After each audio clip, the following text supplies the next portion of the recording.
Hey guys, this week we are talking about a mystery trip to Vegas, when enough is enough, and listener questions, so stick around. This week's episode is sponsored by DraftKings. New players bet $5 and get $150 instantly in bonus bets. Promo code CRAPVEGAS. Learn more at sportsbook.draftkings.com/football terms. Welcome to the Crap Vegas podcast. Vegas, here we come. Vegas! Here are your hosts, Chris and Josh.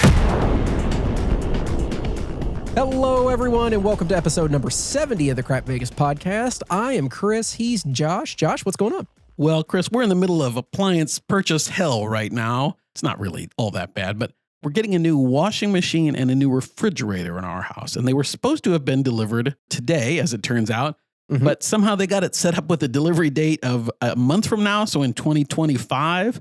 Oh, and close. my wife blew a gasket because right now our washing machine is actually broken. So I had to go to the Coin-Op laundromat the other day. It's been a while since I've been to an actual laundromat. Do they actually have those in Seattle? Yeah, well, we're in the burbs, so it's actually, we've got two that are relative. There's one like 15 minutes away from us, so. I mean, I know what your area is like, Josh. I and- don't think there's a lot of people paying for their laundry washing with coins. I mean, that's not happening. Maybe gold bars, but not coins. Well, there was a guy in there. It was a little bit, I'm kind of glad it was me that went instead of my wife, but there was a guy he went outside the laundromat to wash his face. Like he had a bottle and he poured water over his face. And then he came inside the laundromat and was brushing his teeth. Okay. But, so I think he was a little down on his luck, but he was doing his laundry. So that's good. Gotcha. Yeah, Anyway. I get you. He does his shopping at Kohl's instead of Balenciaga like you guys. I've never been to a Balenciaga. Oh, well, I'm sorry to hear that. I don't even know if I've been in one. Probably did at Wynn when we were trying to spend a gift card. But anyway, so we've been yelling at the appliance delivery people saying our paperwork says it's going to be delivered today. So they made everything right. They're refunding us the delivery fee and we get it tomorrow. So tomorrow I have a new washer dryer. That's my I'm very riveting, happy for you. riveting life story. You, on the other hand, have something Vegas related that's much more exciting that's captivated your interest other than my appliance stories. Yeah, I do. And Josh, I hate to admit this because this is like antithetical to who I am as a person, but I have all of a sudden now found myself watching on Facebook those like shorts, like YouTube shorts, but on Facebook sort of thing. Yeah. Somehow my Reels, algorithm right? has become, I think I'm sure that's what it's called. My reels have somehow become high limit slots in Vegas. I don't know why. And even worse than that, the people that I find myself watching consistently, I cannot stand their personality. Like, I really do not like them. It's bad, so bad that I even turn the sound off a lot, but I still find myself watching them playing $100, $150, $250 slot pulls slots where they're getting these, jackpots and they're getting these bonus rounds on Huff and Even More Puff and all these other games that I like.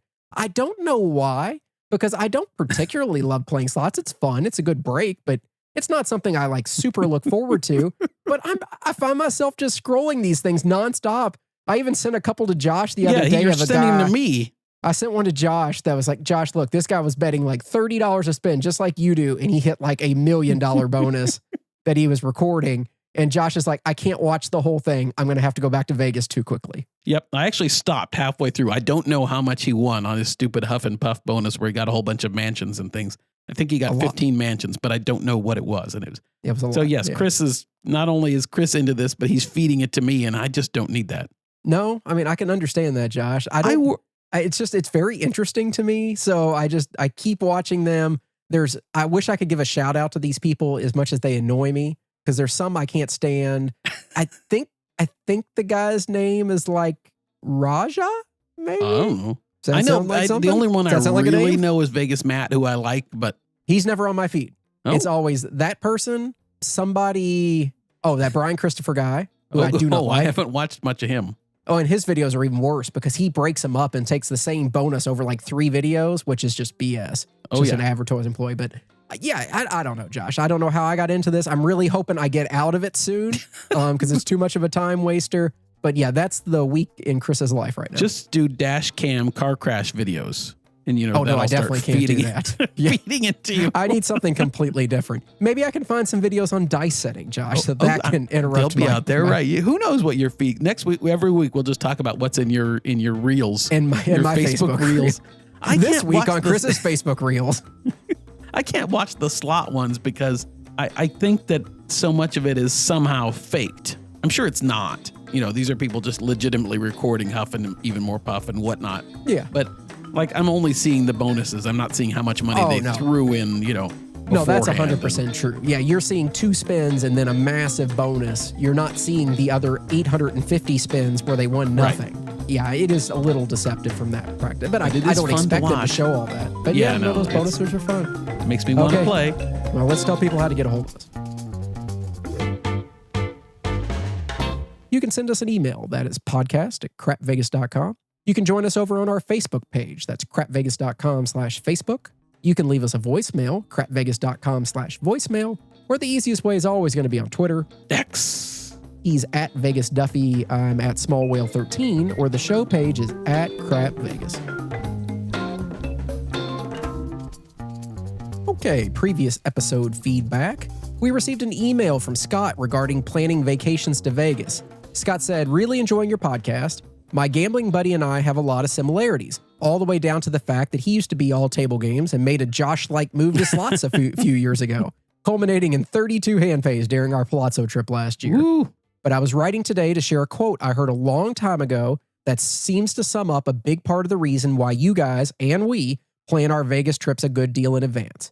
And the quote was, Josh, 50% of the joy from vacations comes from the anticipation beforehand. Not sure who said it, but it's always stuck with me, and I very much agree. Keep up the good work, Scott. Well, thanks, Scott. And you know what that quote made me think of, Chris? It made me think of I heard a similar quote from somebody talking about the lottery and winning, winning a big jackpot. And it's very much the same thing. It's like when you buy one of those big, $1 billion Powerball things or whatever, it's not that you think you're going to win, but it's the fantasy of there's just that teeny chance I just might. And what if? And I think Vegas, for a lot of us, is that same thing, maybe on a smaller level, obviously not $1 billion, but it's that fantasy of what could happen. No, I think you're 100% right with that, Josh.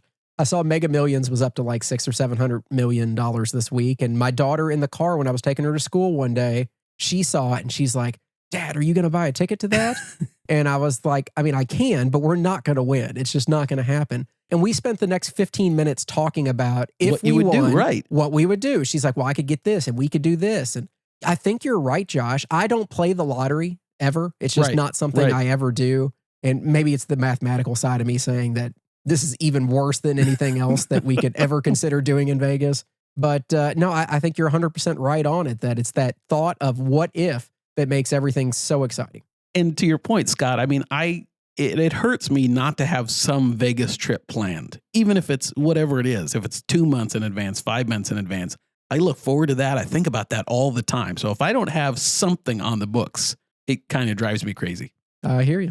Okay, we received an email from Brian about F1. Brian said, loved hearing about your guys' trip to F1. You did a good job answering the questions I have about the event.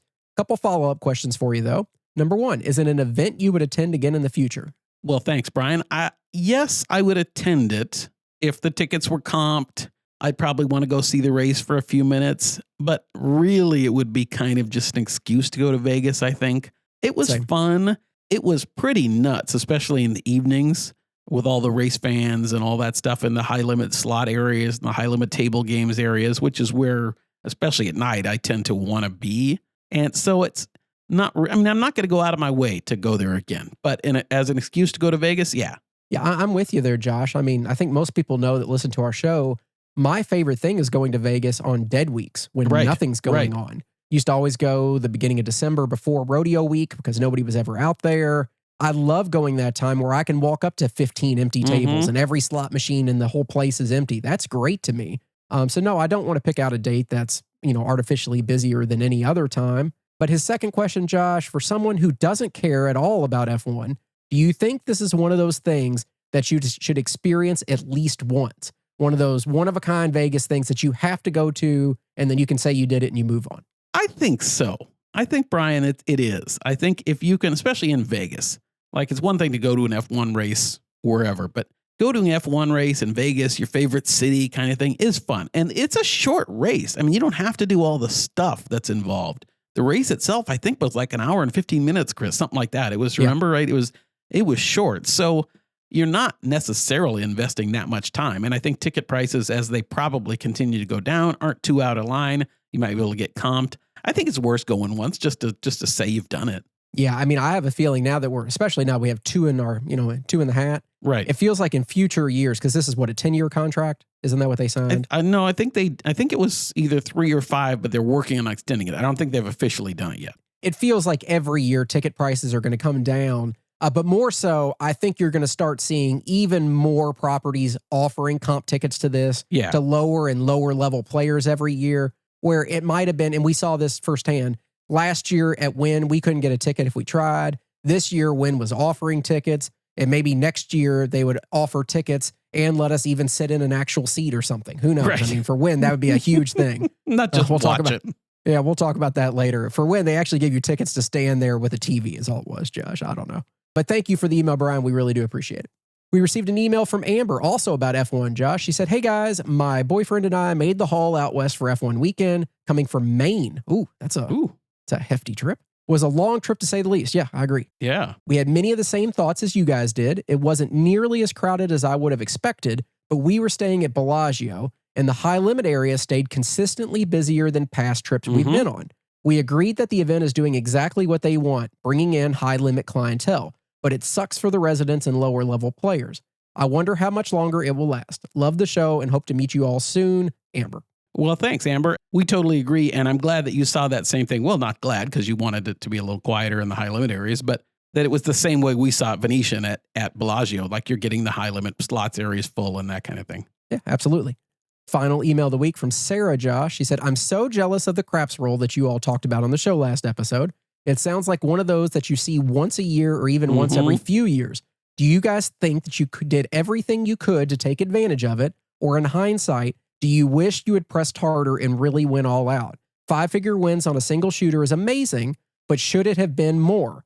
I love living vicariously through you all, and these stories are my favorite part of what you guys do. Keep up the great work, and may the odds be ever in your favor, Sarah. Thanks, Sarah. I mean, yes, you always look back and think, if only I'd pressed more. I don't feel like, I think in that role, in that big, huge, long role that Chris had, I think maybe I collected or we collected a couple times when some number hit 500 or 600. Sometimes about that level, I'll collect and not press.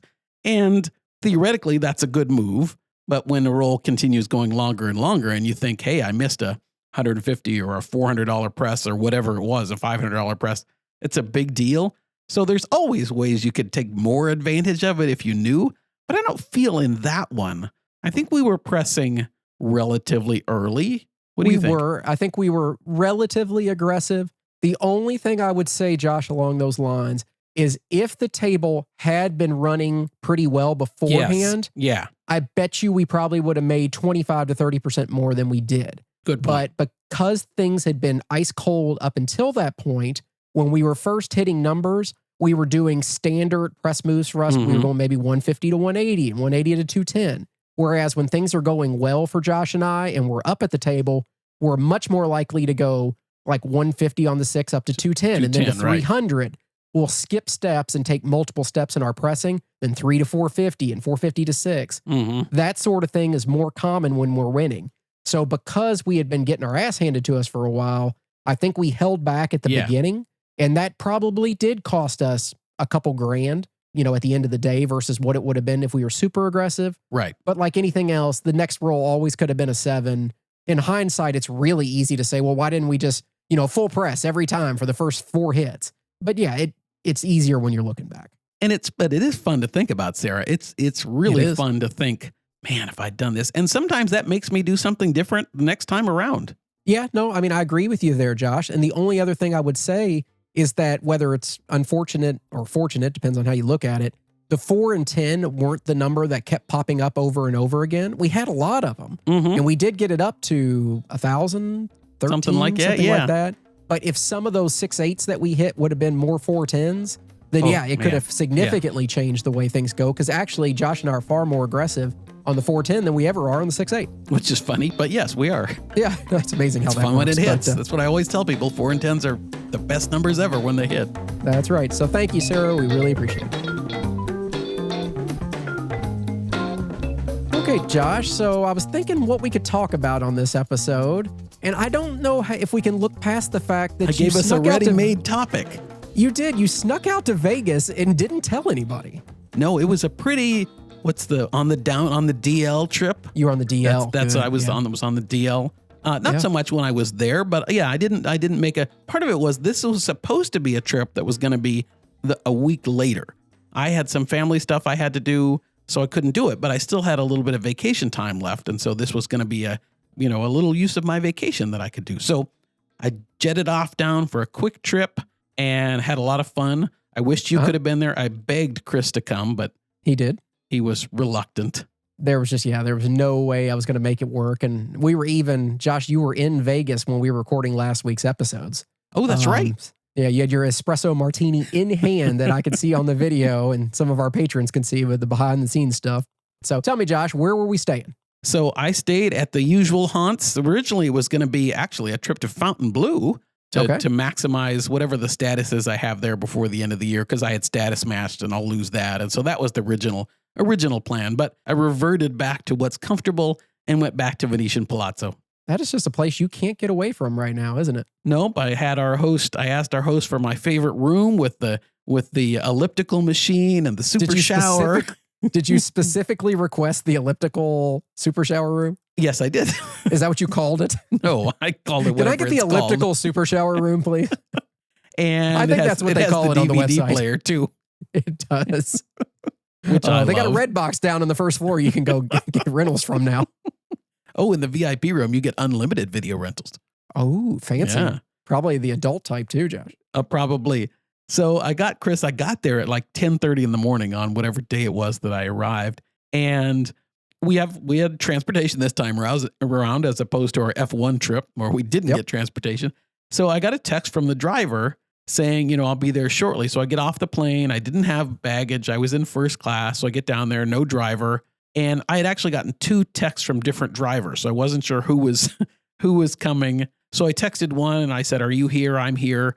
And then I got a call from driver number 2 saying, "I'm just getting here. You were so fast. I'll meet you by Carousel 8 or whatever." So that was all fine. It was, it didn't cost me more than 2 or 3 minutes, but he was really apologetic, Chris. He said, "You're only the second person that's ever beat me."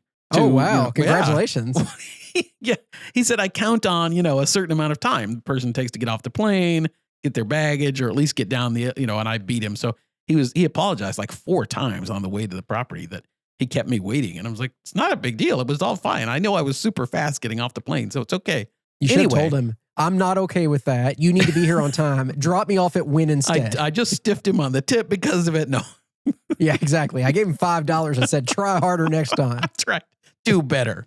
Oh. So I got to the hotel and I was on the Palazzo side again, and my room was ready at 10:30 in the morning, which I was amazed. I'm not as amazed as you were, Josh, because I think you arrived on Tuesday. Yeah, I think it was. Which is Tuesday, but you're right. Typically, I think it's a little easier to get a room like on a Tuesday than a Friday. But I mean, point taken, it is really nice that they had the room. Oh, yeah. Didn't give you a hassle and let you get ready. I wasn't expecting it. And one of the things that Chris and I get, and everybody, if you have certain statuses, you probably get it too, but we get complimentary late checkout a lot of the times. And I think at Palazzo with our diamond status, it's 4 p.m., I think. 4 p.m., correct. That they'll do a late checkout. So they asked me at check-in, "Do you want a 4 p.m. checkout on whatever day it was?" Well, I was leaving at 4 a.m. and I already had transportation set up. So I said, "Thank you, but I'm leaving at 4 a.m." So yeah, no, that's a little bit of a difference, but it is really nice to have. And honestly, Josh, I like it because as somebody that likes to do these one-night Vegas trips, which I was even considering for this weekend, who knows, maybe I'm in Vegas right now as this thing comes out. Could be. It's really nice for me to be able to fly in early in the morning, say like on this Saturday, fly in early Saturday morning, go to my room, have one night, and then if I want to leave Sunday night at 4 p.m., or if I come in on Friday and leave on Saturday, it's really nice to be able to leave and not have to like ask my host to give me a second night that I don't need, or kind of hide out in my room and not leave, any of that stuff. It's really nice having those extended checkouts built into status. Of all the perks that I probably take advantage of the most are those late checkouts. Now, Josh, if you can just step your game up a little bit more, I know you're triple diamond now, but if you could just get to like 10 times diamond and get the chairman's level there, you get they 6 have a p.m. 6 p.m. guaranteed I know. checkout. Well, I actually have had a 6 p.m. a couple times, but I had to go through the host Yeah, it's to a little get different. 6 approved. It wasn't a given one. Did you know, Chris? So we're going way into diamond talk here. As a diamond, you're supposed to get complimentary suite upgrade to the next level suite, right? Yes, next level available. But I was reading the fine print, and they said you have to ask for it at check-in. Like they don't actually just do it. You're supposed to ask for it when you check in. Ooh, Available upon request at check-in kind of thing. That would be an interesting question for our host to ask her, hey, we saw this. Is this something you recommend that we do? Or is it something that she's just doing the best she can right from the start? Right. Yeah, that's a really good question. And I, of course, didn't want to do it because I had specifically requested the elliptical super you shower asked room. for the elliptical super shower room. So they call that the ESS room. I mean, that's what everybody knows it as. That's right. Anyway, so that was the beginning of the trip. I jumped right in, Chris, to using my free play as you and I do and playing, of course, playing some Huff and even more Puff and ended up hitting some nice hand pays. I have figured out, Chris, see if this resonates with you, but so Chris and I now are kind of playing $25, $30 a spin on average on most slot machines. Yeah. And what I found over the course of the trip was if you're not hit, so you get a fair number, as you guys know, you get a fair number of hand pays when you're playing at that level. And if your hand pays are not $2,500 or more, you're going to end up losing money on the trip. Like I got a number of hand pays that were like $1,200, $1,400, $1,600. But overall, that's not going to sustain $30 a pull slot play. And I think we've actually talked about this before, Josh, where when you're trying to judge if a jackpot hand pay was good, the general rule of thumb, at least from what I've heard from people and what I consider slot reels, for my slot reels, I always say 100 times the base bet. So if it's a $25 bet, then anything 2,500 or north on the hand pay is a good hit. And if it's less than that, it's great that you got it, but it's not going to move the needle at the end of the day. And I found that over the course of the trip, that was true for me too, because I ended up losing money on slots, but yet I got a lot of hand pays. They just weren't really big ones. Yeah. I mean, $1,600 and $1,800 hand pays are great, but when you're playing $30, $40 a spin, it's just not enough to make up for that. You really have to get those hand pays at that level that are $5,000, $7,000, $9,000, those big bonuses that really make it worthwhile, or you will get killed. Right. So that first day I did start up really nicely though. So that led to, I met up with a listener friend and he and I played some video poker at the video poker bar. And I was way up from the slots. And then I hit I hit 4 aces with a kicker on video poker, Chris. Nice hit. Yeah. At $1 a pull. So that was a $2,000 hit. So I was way up on the first day. Had some drinks in me. So what did I do as the evening wound down? I went and played some $60 a pull, Huff and Even More Puff. Oh, well, I mean, Josh, it's always a good bet if it wins. Did it win? It didn't. I went through, Chris, like $12,000 in 20 minutes. It doesn't take long at that level. That's the downside to some of these slot video reel things, Josh, is that you see them and you see a $100 pull and they hit a $19,000 jackpot, and you're like, well, why don't I just play 100? That'd be much better. Well, it is if you hit those jackpots. If not, then no, definitely not. Yeah, and I hit none. I mean, literally, I'm just cycling through all the Tito tickets I had and getting nothing and thinking, can I get another marker? Can I get another marker? Fortunately, I didn't do that, but I'm thinking to myself, this machine's got to hit sooner or later. I fell into that, doesn't have to, that trap, and it didn't, as it turns out. Yep.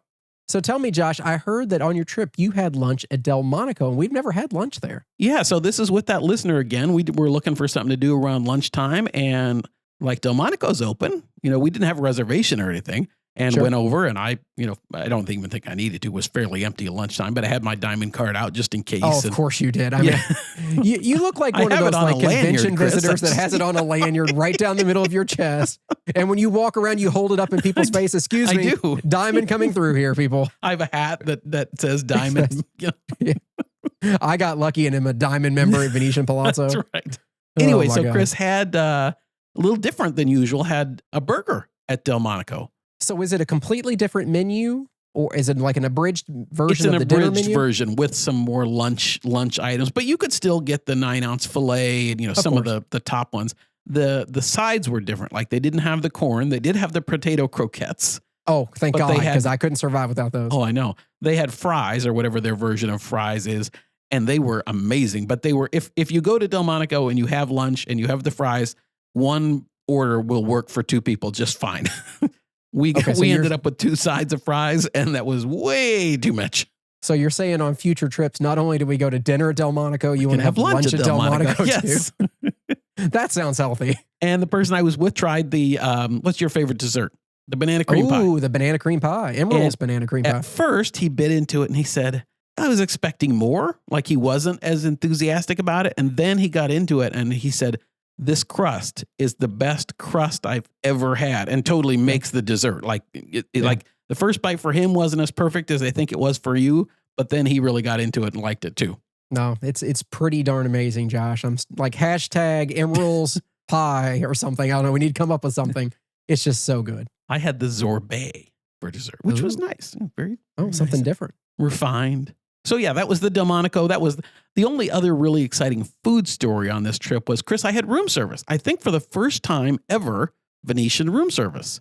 Oh, okay. Was it I've decent? somehow 'Cause I avoided usually it. don't like their room service in general. Well, I remembered you had said that. So as we've mentioned before, at Venetian, when you order room service, they give you a choice, which I think is really cool about whether you get it faster in kind of that box to go idea, or you get the traditional room service with the table that they wheel in and all that stuff. Well, for me, part of the joy of room service is that whole experience. So I ordered it, Chris, all, the full room service Traditional, thing. yep. And I ordered a pizza with triple pepperoni.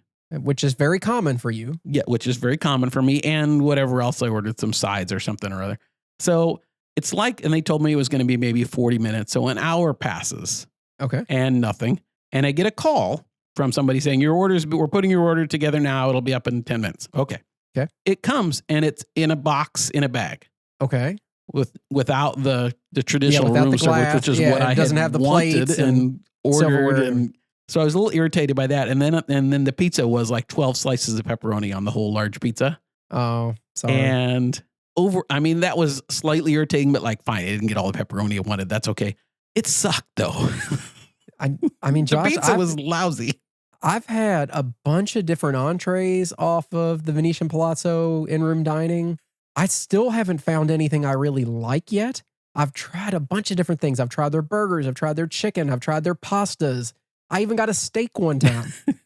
It's not that good. I don't know what they're doing, or maybe I don't know what Wynn does that's so Right, much right. better, but just not a fan of it. And I honestly find myself going down and getting food court Yeah. stuff. Although the food court at Venetian is closed right now because It they're is. remodeling it. But what's but- the Cafe Lux? Cafe Lux. Yeah. Yeah. Sure, you could do that, absolutely. And there's plenty of other places. I can always just go back to Starbucks, Josh, get her a cup of coffee. That's true. But anyway, so room service, we might think we're shilling for Venetian Palazzo now, but their room service sucks. It does suck. Hey, every property's got its strengths and its weaknesses. And ironically, Venetian Palazzo food is something that they're usually really good at. They got so many different restaurants. The Yeah. high-end restaurants are great. Their lower-end restaurants are good. But yeah, room service, garbage. Not so good. Okay, Josh, what is this about a W2G envelope issue? Yeah, so I sent Chris a note of, some of the highlights of my trip as it's going on. So I'm in I think on the first day, Chris, and his name is Lee. He's a slot attendant, fantastic slot attendant at the Venetian High Limit Room, to call him out. He Okay. had the brilliant idea. I'm assuming they've done it before, but the first day I'm playing, I got some hand pays. And I think he asked if I wanted to set up the fast pay, and I wasn't sure. I kind of hemmed and hawed about it. And he said, well, one thing we can do is we can put your W2Gs in an envelope for you and just collect them and give you the envelope at the end of the trip, Okay, that makes sense. which I'm like, super cool. So I got 2 or 3 hand pays in that session. He just brings out the money, I sign, and that's it. Like he takes the W2G back to wherever.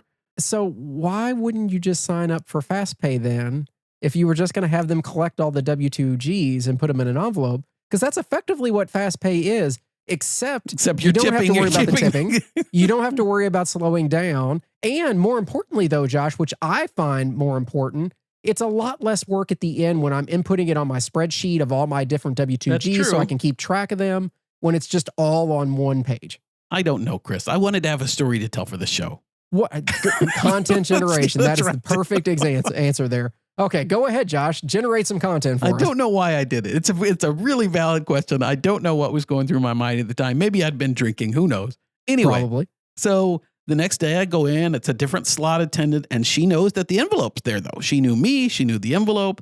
She's like, Okay. we've got the envelope for you. We'll put your W2Gs in there. Great. So this happened through the trip. I go and he'd put on the envelope, collecting on whatever night I was leaving. I go there the night, I'm settling up my markers, I'm cashing in chips, as I do. I've just collected everything. So I go down with a pocket full of chips, millions and of dollars markers, of and chips, Tito yes. tickets and all that stuff. So I'm trying to settle up everywhere. And I go to the high limit slot area and I said, I need to collect my W2Gs. And the woman's like, okay, she goes back to their little area there. There's no envelope. Uh-oh. I'm like, That's not good. I'm like, I'm not lying to you. Like, They do exist, I promise. his name is Lee. He said he was going to put together an envelope. The next day, someone knew about it, took my W2Gs. They're there somewhere. How many espresso martinis did you have this trip, Josh? So she's looking for the W2Gs. She's got another person. They call a manager over there. They can't find the envelope. I'm like, it's there somewhere. I know You it's have there. it. I don't. So apparently there's 2 rooms where the slot attendants go, Ah, and it was in the other of the 2. Anyway, thank goodness that they found it. yes. So it took about 10 or 15 minutes of standing at the cage for them to find my envelope, but they did. Well, good. And one follow-up along that topic, Josh, I think I mentioned on a previous episode, I forgot to swing by and get my fast pay report. As I did just I. want to I just want to confirm I sent an email to the address that I was provided to get a copy of it.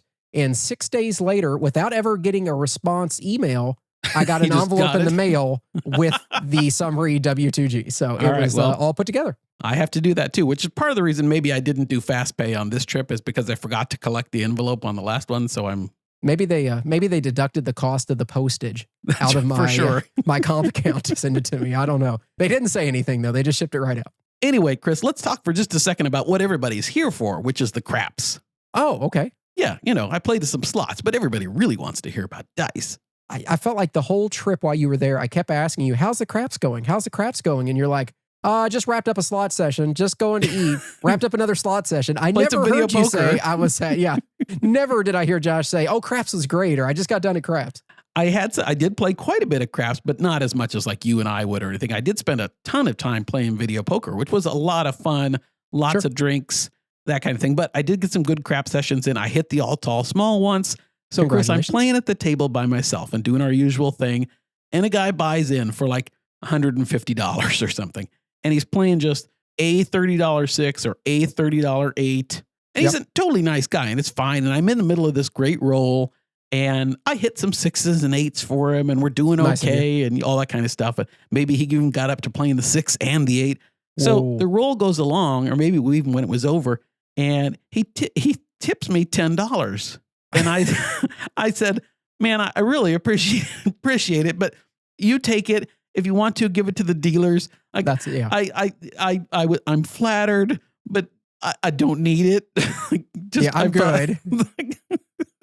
It was really, sometimes if somebody will throw you a green chip, all that kind of thing. But Sure. like, dude, you're playing with $150 budget. You don't need to tip me the $10. Give it to the dealers, which he did, which was great.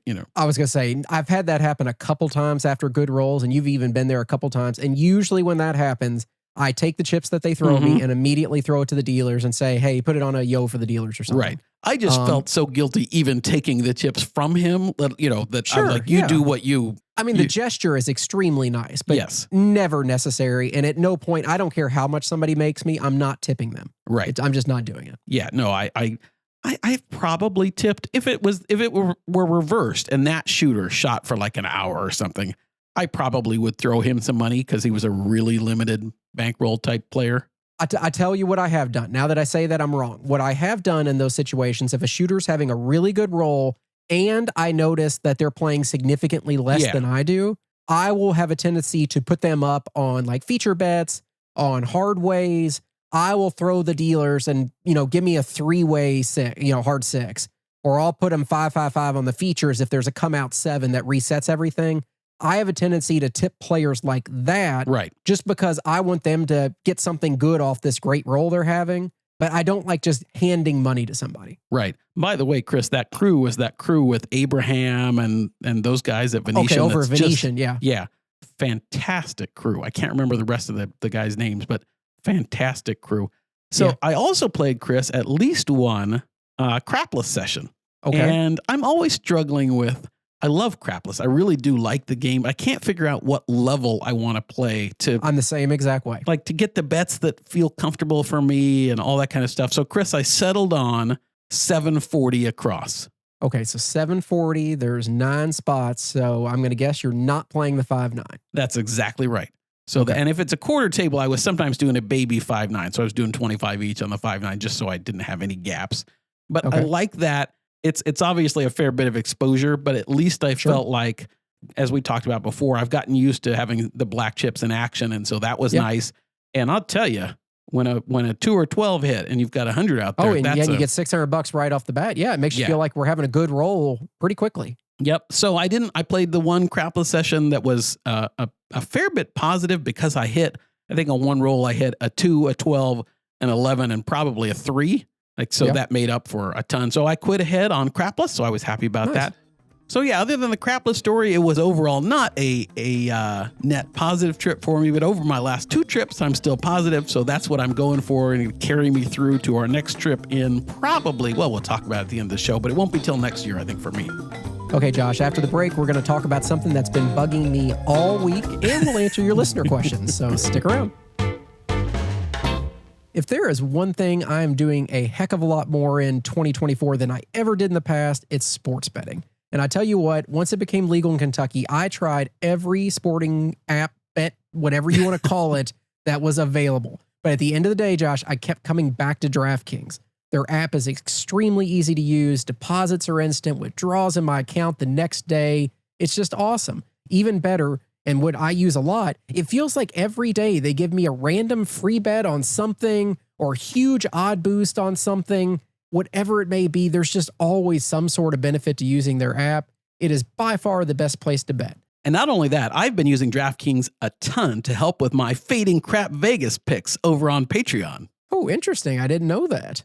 I mean, they are the official betting partner of Crap Vegas, Josh. So that would make sense to use them. Screw those other companies. So next time you have a game you're ready to make a wager on, visit DraftKings.com to get started. Sign up with promo code CRAPVEGAS and you're going to get some bonus bets. Terms and conditions do apply. Bonus bets are non-withdrawable and expire 7 days following receipt. The initial stake is not included in any wings. Got a gambling problem? Call 1-800-GAMBLER. Learn more at sportsbook.draftkings.com/football terms. Zorkfest 2025, we're already talking about, Josh. That's December 5th through the 7th. It's going to be in Vegas. Pre-sale tickets are available now at the cheap price of $218.88. And I assume that he picked that amount because of Baccarat. I would not have any idea if that's where that number comes from. You have your Baccarat knowledge is more impressive than mine, apparently. I have no idea. I'm just assuming it's something Baccarat related. But hey, what are your thoughts, Josh? You excited to get back out there? I'm super excited about Zorkfest 2025. I already know I'm going to go. I had the best time there this past one. You guys all know that. We've talked about it before. One thing we haven't talked about recently is the whole Travel Zork stuff, what Travel Zork does. They are a full-service travel agency, primarily looking to help you with Las Vegas needs, but really on the upper end of things. So if you're looking to really have a nice trip somewhere, whether it's in Las Vegas, whether it's a cruise, whether it's at a Four Seasons property somewhere or one of those fancy places.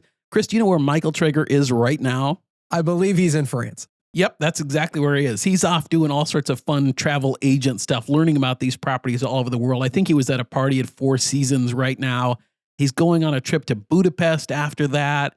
If you are seriously, if you're looking to book a trip anywhere in the world and you want it to really be a wonderful, nice, fantastic service trip, Michael and the team at Travel Zork Travel are the way to go. I've used them for trips. Chris has used them for trips. We're thinking about a train trip in British Columbia. If we do that, we'll book it through Travel Zork. So I would encourage everybody, if you're thinking about a nice trip anywhere in the world, to give Michael and his team at TravelZorkTravel.com a reach out and see what they can do. Yeah, and if you want to stay at Ellis Island or Rio, don't call him. He doesn't want to help you. But if you can step up from there, he's your guy. Yep. Okay, so if you need some help from Michael, head on over to TravelZork.com, or if you want to get those tickets, that's TravelZork.com/ZorkFest.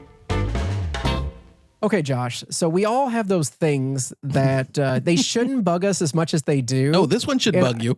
And ironically, with this one, it didn't bug me at the very beginning. But the more I shared what happened with a couple people on Patreon, and I kept getting messages, and I'd get DMs from people, and I even got a text message from a couple people, asking why this is not bothering me more. And as they say that, I became more and more frustrated. So I guess I shouldn't have shared it because it actually made it worse for me. But I figure at this point, what the hell? Let's just open it up to the general audience. So here's what it was, Josh. I'm not going to say who the host was, what the property was, but I received an email from one of the properties saying, hey, they wanted you to come celebrate New Year's with them. They were having a band come and perform a private concert that was not known to the public. It's not on their website. You won't find it anywhere. You won't find tickets for sale from what I understand. They were having this party. There was going to be an open bar, complimentary high-end food, all this good stuff. And the email finishes with something like, I look forward to seeing you at the party. And this was not just any band. This was a band that had #1 hits and all that kind of, this was big band. Yeah. Great opportunity. A place that probably people would want to come to, and it'd be worth making the trip. Yeah, really kind of VIP show kind of. So that message gets sent out, and I actually forwarded it to Josh, and I was like, hey, Josh, isn't this awesome?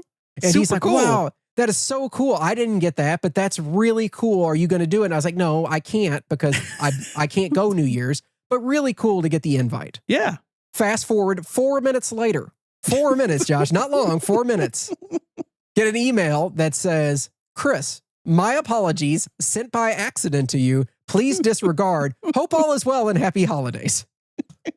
Josh, we talk about things that could be enough to push you over the edge to go to a different property. Different property, right? And without saying what property this is, I mean, when you get an email like that has a pretty nice offer, and then 4 minutes later, you get a retraction email saying, no, you're not good enough to get this offer. Don't even think about it. I'll see you next year. I don't know how to take that. And I'm even thinking about it from a customer service standpoint. If this was me and I was in this host's shoes, his or her shoes, there is no chance in hell I would send that retraction email. No, Ever. I wouldn't either. Ever. And even if, you just hope the person doesn't want to come because we're 2 weeks from New Year's right now. So most people aren't planning something 2 weeks before. Right. So the odds of somebody taking you up on that last minute offer are pretty low. But beyond that, after you send that offer, it makes you look so bad to take it back that you're much better off just letting the offer stand. And if the person truly does want to come, is it really a big deal if they qualified or not at that? What is it costing them? Well, that's what I was Nothing. going to say. Right. This isn't a situation where somebody said, I'll comp you tickets to the Super Bowl.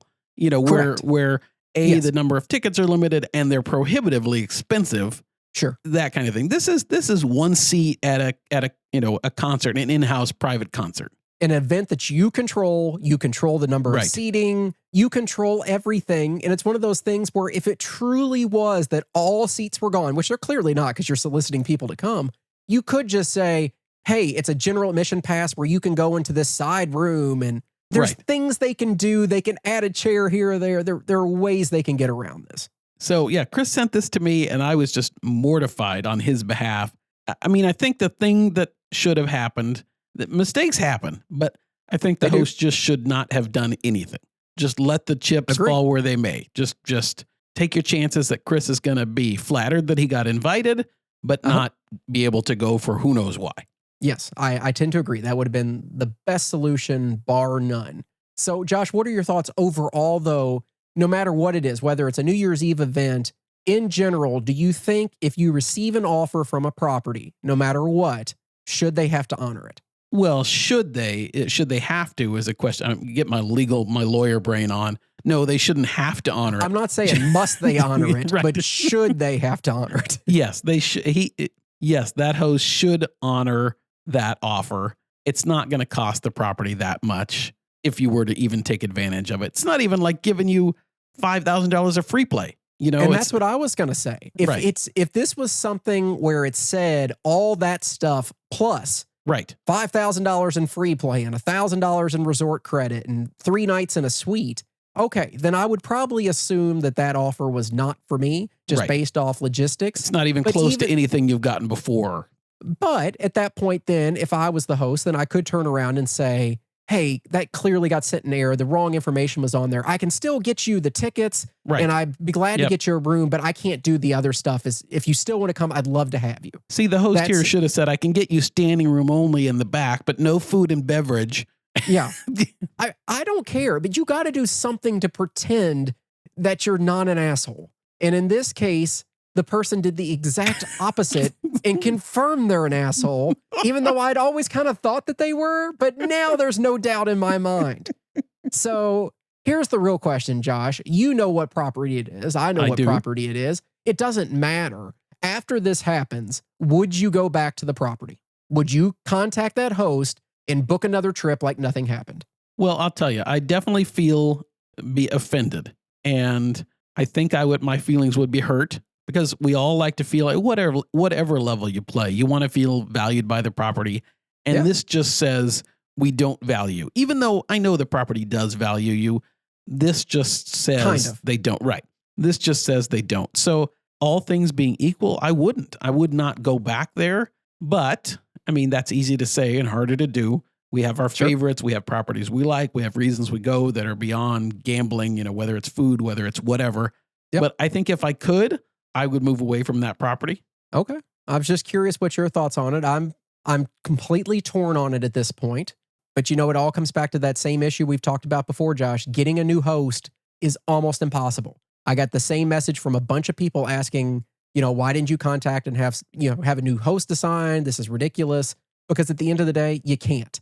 And even if you do get a new host, your old host is going to talk to your new host and tell them, hey, here's what happened. The guy's an idiot. This guy's a pain, right? Yeah, he's going to be a pain in your ass. And then the new guy's not going to be helpful. So there's really no reason going down that path. And I wasn't a jerk back to him. I sent him a nice email that said something along the lines of, hey, no worries. I assumed it wasn't for me. Take care. I was trying to be nice about it because I don't want to burn that bridge completely. But maybe, Josh, enough is enough, and this will push me over the edge in 2025 to narrow my list of properties. There we go. You should have said, I already bought plane tickets. I had already booked it in the 3 minutes that I had. What are you doing? I sent it to Josh, invited him. He booked tickets. I told Josh he could come too, and you take care of it. Yeah, it was great. Oh, my Josh. It made for a good story. I'm sorry it happened because it's somewhat... I don't know. It was kind of brave to share it in a way because it's a little teeny bit humiliating almost. It is. But you know me, I really don't care what other people think. So I thought it's worth sharing. I thought people would appreciate it. That's good. Okay, Josh, moving on to listener questions. Last week, we had to skip over an email because we weren't going to have time in the episode. So we got to double back to our friend Troller Boy, Josh. Oh, TB. Yes, TB it is. Troller Boy sent us an email that said, I had an experience recently about which I'd like your opinion. It's slightly long, but I think it can stimulate an interesting discussion. Any question's good when you can put the word stimulate in it. Oh, yes. I had a trip to Las Vegas recently, and I stayed at the Cosmopolitan. I wired some front money to the cage so I wouldn't have to carry cash on the plane. I do have a credit line at Cosmopolitan, but I figured I would just use that as a backup in case things went south. So, Josh, he's got a line open with him, but he's also sent additional front money. Right. Is what he's done. Okay. After my arrival at the property and just before my first session of video poker, I went to the cage to confirm that my wire had arrived. I knew it had because my host confirmed it, but there's always some paperwork that you have to do for accounting purposes, which is correct. You usually do have to accept it when you're there, and they explain how it works, all that good stuff. He said after signing the paperwork for my front money, I asked the cashier for a slot ticket for a few $1,000s. I like taking slot tickets as it's faster to put into the machine than a stack of bills. I completely agree with that too, Josh. It's a lot easier. And quite frankly, it would be a lot smarter in the future if I just went up at the beginning of the trip and got like 5 Tito tickets. Yes. Rather than constantly feeding things in and out. Well, that was my problem with when I blew through all that money at $60 a pull was I had too many big Tito tickets. I understand. He said, the good news is that I hit a very, very nice 5-figure royal flush on a multi-line machine. He was over the moon as it was his largest single win ever. He said even more than Chris's 6-point fire win. And that was 10K. So more than that. The high limit attendants were super nice, but it took forever for them to come back. Literally 15 minutes later, he came back with an associate and asked if I preferred cash or a slot ticket or a check. Okay. I made a tactical mistake by saying that I would like a combination of $20,000 in cash and a check for the rest. So you're already giving away how big this jackpot is. This is a huge jackpot, TB. I'm jealous. You need to step up your Patreon level. I need to create a new one is what it sounds like. Donate to Chris. He needs That's right. Then they disappeared again, coming back 10 or 15 minutes later than that. At this point, it's getting close to a half an hour in total, and they apologetically came back with the cash and a check, but not for the correct total. Oops. They said that it took so long because I had a, quote, mixed mode payment, suggesting that next time I should stick to one way of getting paid. Then they said that because I had a credit line marker outstanding, they had to deduct the amount of the marker before paying me out. Now, keep in mind, Josh, this is not a marker on their credit line. This was a front money marker, right. marker advance that he took. Right. He said, now it's hard to complain when you've just won a massive jackpot, but I protested and said that I had not taken any credit at all, but instead that I had used my front money, my actual personal money that I sent to the casino ahead of time for safekeeping. I explained that if I had just fed cash into the machine, we wouldn't be having this discussion, but they said that was the policy. I don't want to give the impression that the staff were anything but polite and gracious, and he did tip them, but I'm interested if you've heard anything like this with a casino treating someone's front money as if it were a credit line marker. Keep up the great work, TB. Well, TB, that is a really interesting and stimulating story. Super stimulating. I'm glad you won the bonus. That's the most important thing. Hopefully it ended up with the right amount when it was all said and done. Oh, I'm sure it did. I haven't heard of this story exactly, but the casinos, from what I've seen with front money, and I haven't done front money a ton, I've done a few times with front money, they treat it like your line of credit, like your marker. So oftentimes they're going to be persnickety about paying it off before they give you cash or all that kind of stuff. So I think this is just an extrapolation of that. And I think I would be as equally frustrated as you were. It just kind of, I would expect, hey, this is my money. Just pay me the whole jackpot. I don't care if I've drawn $5,000 against my money already. Yeah. So say, Josh, you wired in $10,000 in a front money deposit. If you've only taken a couple grand off of it and you hit a jackpot, are they going to withhold just the two that you've taken? It sounds like it, yeah. If you've drained your whole front money advance, are they going to take the whole thing back? Which is weird because then you just go to the cage and get it back. Yeah, I mean, I don't understand. Front money is such a weird thing. And like Josh, I've only done it a handful of times. I've used it up in the Northeast a lot at Encore Boston. I used it at Borgata. And I've used it in Vegas before. I can't remember which property. I've had to do it mid-trip before I had lines of credit and I ran out of money and I front money to myself mid-trip. See, I'm always there on the weekends, so the banks are closed, so I don't have to worry about that, thank God. But yeah, I mean, I've had those situations and I've had plenty of places tell me that at the end of the trip, they would only wire me back the money that I sent in if it was in full. So say I wired in $15,000, they wouldn't send me a partial wire back for $7,000. It was either they would give me the rest of the advance that I had open, or I had to have the full 15 on file and they would just reverse the wire. That's all they would do. They wouldn't initiate an outbound. They were just reversing. So strange, yeah. So maybe that's what their play was. They wanted to get you back even so they could reverse that wire back to you at the end of the trip. But either way, yeah, it's silly. It doesn't make any sense. It's your money. And I get it if it came off the credit line, if you had money outstanding due to them, but no matter what, you didn't owe them money. So it's kind of weird. I don't know how they would have treated it. I mean, because theoretically, Josh, they could have repaid the front advance that they were doing this at, and he could have walked right up to the cage and just taken the money. That's right what I was saying. out. Right, exactly. I mean, there's nothing stopping him. I guess it's just a dumb policy. But great question, TV. I'm sorry you had to deal with that. But honestly, at the end of the day, it doesn't matter because you hit such an amazing jackpot that you can't be upset. That's all that matters. Josh, we received an email from Frank.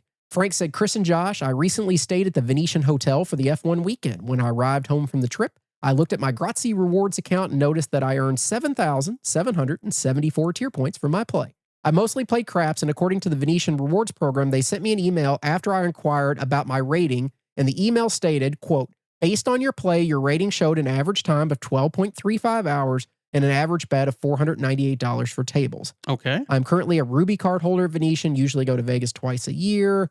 He gets enough just to renew his Ruby status. In his opinion, he's asking Josh, is his rating accurate, or am I wrong in believing that I should have received more tier points during this weekend? He's been a Ruby card holder for over 5 years. He doesn't plan to go on back to Vegas anytime before his status expires. He does have a host. They do comp his room and food. So his overall question, though, is, Josh, 12.3 hours, we'll just say 12 hours, at a $500 average.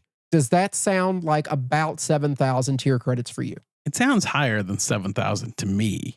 So let's see. Ruby's 20, I think. That doesn't sound, I feel like 12 hours, 500 should be closer to, I don't know, 15,000, but maybe that's a lot of play at a $500 average. It is, Josh, and I think you're right. From a comp perspective, it should get him a good amount, even more than just a room and some basic maybe not, food. Maybe not 8,000 points. I don't know. I don't think it's 8,000 points, honestly, though. I've always found, for better or for worse, I've always found at these places, on average, you earn about 100 tier credits per $100 of average bet an hour at a craps table. Okay. So if you're $500 average bet, you're earning about 500 tier credits an hour ish is what I've kind of found. Maybe more, maybe less, depending on the place. So that would be 6,000 here. I mean, keep in mind that Venetian Palazzo only requires 50,000 to hit their top tier, whereas places like Wynn require 70, and MGM's a completely different story because they're just on different kind of level points wise. Right. But I mean, it seems relatively fair from a point perspective. I mean, we're somebody that on average our craps, I bet you our average bet at a craps table nowadays is probably around $1,000. It's probably what I was going to say between 800 and 1,000. Yeah. Yeah, maybe sometimes a little bit more. And yeah, for us, we earn, roughly 1,000 tier credits an hour that we play. So I think that that's pretty much in line with what I'm expecting. It might be a hair short there, Frank, but honestly, I think that's probably about right for the way they do things. And we know, I mean, Venetian Palazzo is not unique. Like all these properties value slot play as far as tier credits so much more. I mean, Chris and I were joking. I almost got diamond on this trip all by itself as far as like 50,000, but that was all from slots. That was, I mean, I played a fair bit of craps at a nice rating, but almost got me effectively nothing in points. It's really a big difference. Yeah, no, I agree with you. He did say at the end of his email, Josh, that his food is mostly comped using Grazie points, but it's usually not paid by his host. If you're giving 12 hours at $500 average bet, all your food should be taken care of. Yeah, it I should. agree. Especially if you have a host, I would be talking to them about that and just asking. Maybe it's because you're not getting out there as much. You're only going once or twice a year, so they're just not inclined to give you as much. But I would absolutely, if nothing else, be asking my host after I leave, hey, can you take a look at my folio and see if you can help with some of that stuff? My only thing would be, if you're paying with points as you go, I don't think that they can cover it after the fact. I don't think they can refund your points No, I don't think so either, right? And cover it off. So for me, I would be much more inclined to let everything hit my folio and hit my credit card if necessary at the end. Right. And then go back to the host and ask them to take a look and see what they can take off. Yeah. And most of the time with me, and I assume this is true with you, Chris, at Venetian Palazzo, I'll check out. Usually the day I leave, our host is not there. So whatever I have in balance is just charged to my credit card. And then usually our host just reverses it. She'll send me an email the next day or whatever. Chris, as I'm saying this reminded me of a story about my trip. So I texted our host one night just to say, hello, are you around? Hi, what are you up to? Kind of thing. And she didn't get back to me. And I got a text from her. This was the day I left, when I left at 4 o'clock in the morning. So I'm up at 4 a.m. and I get a text from her at 4 a.m. And she said, and she does not work mornings, to be clear. She said, Josh, so sorry. We had our company Christmas party last night, and I apparently drank too much and passed out on the couch watching a Hallmark movie. Well, that was nice of her to be so blunt on what happened. And now I've shared that story on the podcast. I'm sure she really appreciates you putting that out there, Josh. Do you want to give her contact info to everybody while we're at it? No, she's terrific. She's by far my favorite host in Vegas. So yeah, I can't say anything negative about her at all. Okay, final email of the week, Josh. I got an email from Matt. He said, hi guys, love the show. Question for Josh, maybe. I like playing the bubble craps for my style of play. No judgment here. I've visited several casinos in Washington and have never seen bubble craps. Why is this? My guess is because of what I believe is a less than usual house edge. Thanks, Matt. Well, Matt, a great question. And unfortunately, I don't go to the casinos locally enough to really have much of an answer for you. There's a little bit less of a house edge in bubble craps because oftentimes your payouts are exactly mathematically what they should be. So you don't get nickeled and dimed a little bit. But I can't imagine that would be the reason. I don't know. And if any of our listeners are Washington residents or know Washington slot law, Mark Duvall probably knows the answer to this. Oh, I guarantee he does. So he can shout find out it for us. Yeah. Mark, this is a call to you. We're sending out the Mark signal. Right? You can bet on that bat signal. He'll tell you the exact odds of why it can happen, the law around it. He'll give you all the info. So great question, Matt. We don't have an answer. And yeah, when Josh gets an inclination that he wants to play, he'll just catch the next first-class flight out to Vegas and stay for a couple hours and then head home. That's right. I don't trust myself to play at home, but I'll go and spend a ton in Vegas with it. 3 times as much. So thank you guys for the questions this week. We truly appreciate it. Patreon. That's patreon.com/crapvegas. Josh, what's new over there? Well, we have 2 things, one of which you probably know about already. If you're listening to the show, we got our Fading Crap Vegas show over there on the Patreon side, our sports betting show. Chris and I have lots of fun we're not always very successful at it, but that's why it's called Fading Crap Vegas. Sometimes we have great weeks. Sometimes we don't. I'm not going to say which we had last week. You'll have to go listen on Patreon to see. But we also just dropped part 1 of our Best of Vegas shows that we do every year at the end of the year. Lots and lots of fun. This year we're doing a little differently. We got votes from all our listeners and people on Twitter and all our socials and all that kind of stuff. So they ranked the Best of Vegas, and we're kind of commenting on that and going through the list, and it's a lot of fun. Yeah, we had over 1,000 people participate in the voting, which was awesome. We just ran through the first 4 or 5 categories. We got a couple more of those out. Those are honestly one of my favorite things that we do all year, Josh, just talking about it. And this year it's even more exciting because we get to see what everybody else thinks about these places. Right. Everybody knows our opinion. So let's see what they have to say. Sometimes it matches up. Sometimes we think the public's wrong, but you know what? They're the public. That's right. Okay, so a big thank you to those that signed up over the past couple weeks. That is John B., Terry S., Adam E., Avery A., and a special thank you to Mark for upgrading up to the KCS level. We really appreciate it. Thanks so much, Mark. Patreon Survivor Contest, Josh. We talk about it every episode. We still got the same 2 people left. They They're keep still getting it right kicking, huh? every week. They're still going. And for everybody else, Christmas gifts have shipped at this point to everybody that's filled out the form that lives in the United States. So if you don't have it yet, you'll have that soon. If you don't live in the United States, I'm still trying to figure out what to do with you. And I'll get back to you. And one last note for our patrons. We have the Crap Vegas Fantasy Football League on the Patreon side. We had 2 That Chris leagues forgot about this that past Chris week. forgot Yeah. about, right? That's okay. You weren't in the playoffs anyway. I made the No, I playoffs was in not. one of the 2 leagues, and I won my game, so I'm advancing in the playoffs, so I'm excited about that. Congratulations, Josh. We're very proud of you. Thank you. Upcoming trips. Josh, I'm slated to be at Wynn next weekend, December 27th through the 29th. I know we have a couple listeners that are going to be in town at that same time. Specifically, I know James is going to be there. So I know he wants to play some craps while we're there. And you and I are still working on our January, February trip. We're close to having a date. By the time the next episode comes out, we'll have a date locked down. Yep. But right now, we're just having the big argument back and forth on where to stay because Josh only likes Venetian Palazzo now. I like to switch things up, so we'll see where we end up. Chances are, if I had to guess, it'll either be VP or over at Aria would be my 2 choices of probables. Friendly reminder, subscribe and leave a review on your favorite podcasting app and to visit our merch store at crapvegas.com/shop. Josh, I think that's going to take us all the way to the end of the episode, so You're forgetting something. I think we can just head out now, right? No. Are you sure? If you I was tried kinda to take hoping you us, forgot about it. if you tried to take us out, I'd just play it anyway. I know you would. You just slice it in with your own comments. That's right. You don't even need to be here for it. Josh, let me ask myself a question. Did you hear about this, Chris? I got it queued up. It's ready to go. Okay. Hit the button. All right. It's time to spin the Crap Vegas Big Wheel. Are you ready? Josh, spin the wheel.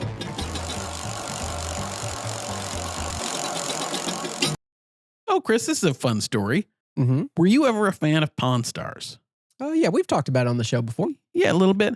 Did you know it's been 15 years Since they started. since they started? Yeah. Did you ever go? Oh, I can't remember where we. Have you I ever been thought you to were the going to store? tell me that it's been 15 years since it went off the air. And I was like, Josh, I am not that old. I don't think that's correct.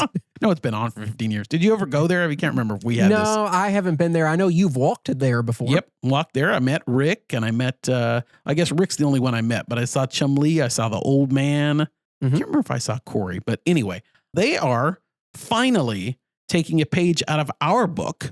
Okay. We're influencers. Rick and Chum Lee are launching a podcast Oh, that sounds horrible. called Pawn After Dark.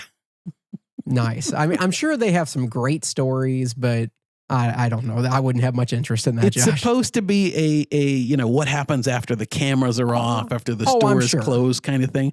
I have a hard time believing with as commercial as that show has become. Yeah. I have a hard time believing, no offense to the show, if it's, but I have a hard time believing that it's going to be anything other than kind of manufactured content. Yeah, I have a feeling the show is fairly manufactured as is. I have Right. a feeling every story they tell is going to be fabricated. I mean, maybe 20 it'll be years fun, ago, but- maybe 20 years ago, they had some good stories of things that were happening there, but not now. And beyond that, even if there were stories happening now, they weren't there. Those people are not working after midnight and a normal Well, that's shift. the thing. Not I mean, happening. that's the difference. When I went, it was still a pawn shop. They were beginning to take off in their celebrity, but I mean, I've told this before, but they still had like skill saws and DVDs and, and they were there meeting people and actually doing the transactions. And now they've built a fake showroom, or a fake stage and all that stuff. A replica of what they do. And I get it. I mean, it's taken off and they're celebrities and it changes things and stuff. But yeah, I mean, I might listen to the podcast just out of curiosity because I like behind the scenesy stuff. But yeah, it's not. Maybe. It won't be the life. Actually, now that I'm kind of thinking it through, I'd be more interested in the actual pawn stories rather than Rick and whoever interviews some Vegas celebrity kind of thing. But see, from that perspective, I'd almost rather have it from just a random couple people. Well, work. Yeah. Did you ever watch Hardcore Pawn? No, I didn't. The one in Detroit? It was on like Spike TV or True TV or something. I think I'd rather hear those guys telling stories because at least they have legitimate stories that probably are really interesting. Right. As long as they can talk and they don't put me to sleep, I'd like to hear that. Right. Anyway, so there you go. Pawn After Dark launches in January.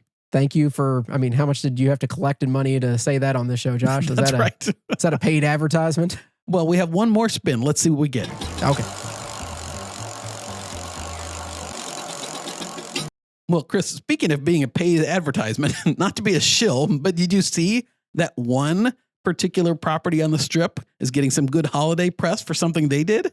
No, I did not, Josh. Tell me more. They're giving all their employees the best present of all, cold, hard cash. Oh, I thought you were going to say love. In Vegas, it's cold, hard cash. That's the best present of all. What property is this, Josh? Venetian. They are distributing year-end bonuses to all their employees for the third consecutive year. Well, good. Full-time employees get, $1,250 pre-tax with their final paycheck in 2024. Okay, that's not a terrible amount. I honestly would have expected more, though. And see, now you're bashing them after we're shilling for them. Well, I mean, this is not a paid advertisement. Let's be very clear. It's still cool. I mean, I agree. $1,250 is not necessarily a ton, but if you're giving it out to everybody, it's a lot over the aggregate. It is. I mean, it adds up. There's a lot of employees. So I get that. That is, it's very nice of them to do. I'm sure not all properties do that. No, I don't think so. That's why, at least that's why they're getting some of the press. Sorry. Yeah. I mean, some others get probably like a $50 gift card for a ham or something, So, I mean, it could be worse. But yeah, I mean, very nice of them to do. I would have expected more, but yeah, awesome. Way to go. There you go. Cheers, mate. I mean, I don't know what you want, Josh. Anyway, I just thought that was a nice story. And of course, we like VP at the moment. So it was fun to share. And that's all we got for the wheel, Chris. You'll be happy. It was a short wheel today. Good. Glad to hear that, Josh. This is the last episode that's going to come out before Christmas. Is it really? It is. We're already at that time of the year. This is going to come out on the 20th for our patrons, 22nd for all the other people. And Merry Christmas. Happy holidays to everybody. We hope you've enjoyed the show throughout the year. We'd love to have you come listen over to the best ones over on the Patreon side. That's your thing?